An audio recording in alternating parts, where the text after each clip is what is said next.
Assalamualaikum warahmatullahi wabarakatuh. Halo semuanya, perkenalkan nama Ibu Istifiana Kirana, guru PPL dari Universitas Negeri Palembang yang mengajar mata pelajaran Bahasa Indonesia kelas 8. Nah, pada pertemuan kali ini kita masih akan membahas tentang teks berita, namun materinya lebih berfokus pada struktur, kaidah kebahasaan, dan juga kata baku dan tidak baku dalam teks berita. Struktur teks berita. Nah, struktur teks berita ini diibaratkan dengan bentuk segitiga yang mengerucut ke bawah, yang terdiri dari judul, kepala, tubuh, dan juga ekor. Yang pertama yaitu bagian kepala berita, merupakan bagian yang dianggap paling penting dari berita. Pada bagian ini, berita harus berisikan unsur-unsur utama berita berdasarkan konsep 5W1H yang mencakup apa, siapa, di mana, dan juga kapan. Lalu yang kedua yaitu pada berita yang biasanya berisi bagaimana atau mengapa, deskripsi narasi atau penjelasan detail dari bagaimana dan mengapa peristiwa itu terjadi.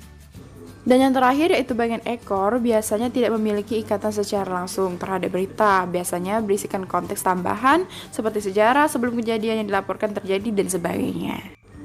Kaidah kebahasaan. Yang pertama yaitu penggunaan bahasa bersifat standar atau baku dan mudah dipahami oleh khalayak umum. Yang kedua, penggunaan kata atau kalimat langsung sebagai variasi yang ditandai dengan tanda petik. Yang ketiga, penggunaan konjungsi bawah yang berfungsi sebagai penerang kata yang diikutinya.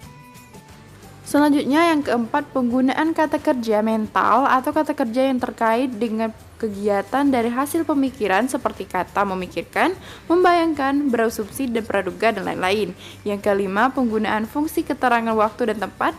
Yang keenam, penggunaan konjungsi temporal atau penjumlahan seperti kemudian, sejak, setelah, awalnya, akhirnya, dan lain-lain. Kata baku dan tidak baku dalam teks berita.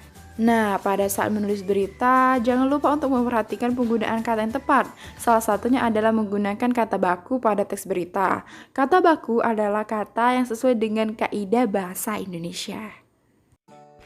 Berikut ini merupakan beberapa contoh kata baku dan kata tidak baku yang sering kita jumpai di kehidupan sehari-hari.